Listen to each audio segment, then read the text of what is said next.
Today, I'm going to share with you 5 typography trends that you can utilize in your designs. Clothing, social graphics, posters, really anything. These are design concepts and text effects that I use every single day to make graphics for both Kittl and my own clients. I'll be grabbing some examples from Pinterest to showcase these designs, and I'll show you some designs that I made in Kittl using the same style. So let's get into it.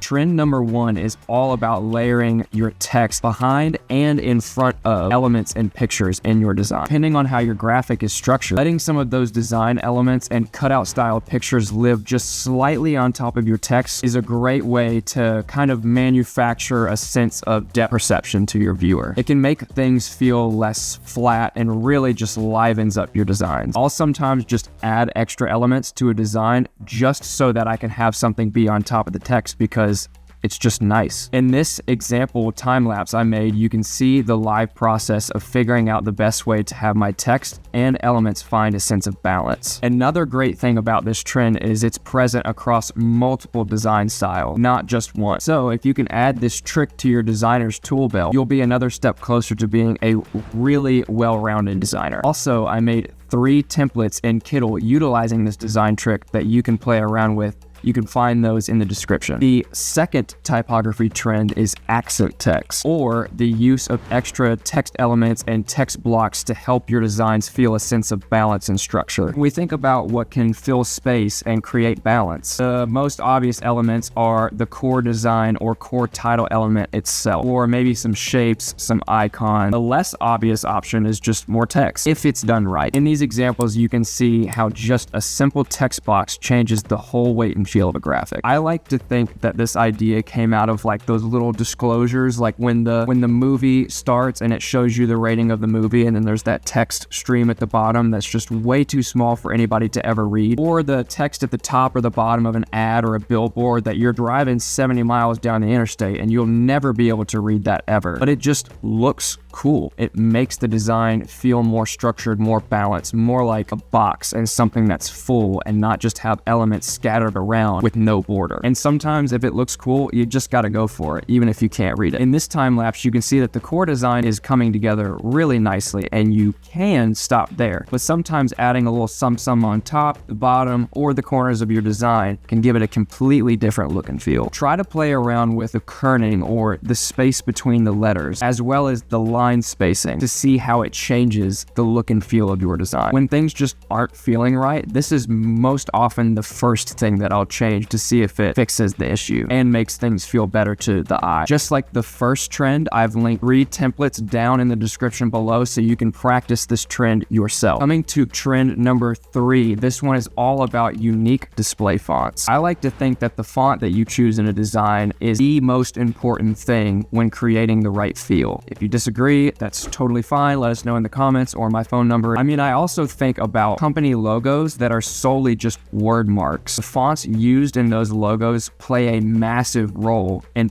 putting off the kind of image that company wants to put off. That being said, we can use some of these trendy font styles to create a totally unique look and feel to our design. What's really popular right now are these really liquefied, gooby looking fonts that I personally am a huge fan of. They just demand attention. It might not be your favorite style, and that's okay, because the entities that are using this style in their designs are most likely trying to attract people that would like that style. People who are maybe more adventurous, trendy, like to try new things, outdoorsy, or creative themselves. I've got 3 more designs in the description below using these unique display fonts. Trend number 4, we're almost there. Mixed fonts. When I discovered this trend, I think that my brain just cracked in half. I was so excited. This is honestly one of the things that got me into design in the first place. I don't know who started doing this first, but whoever you are, bravo. Anytime I see a design utilizing mixed fonts, I'm just like, that's nice, that's nice, that's nice. It just gives off a vibe that I feel like connects with my personal style. A mixture of a script font with a nice clean sans serif can give you kind of like a utilitarian vibe with some elegance, or a mixture of script and a serif font can say that we're professional and trendy. Again, it's just so nice when it's done right, and I've found that it creates such a unique visual effect that I've also found really popular with others. 3 templates in the description for you. Number 5, this is the last one, and another one of my personal favorites. I don't think I go a week without doing this on one of my designs. Stroke on text, or adding an outline of the same color of your text to your text. I wanted to add this one specifically because it's easy. It is the easiest way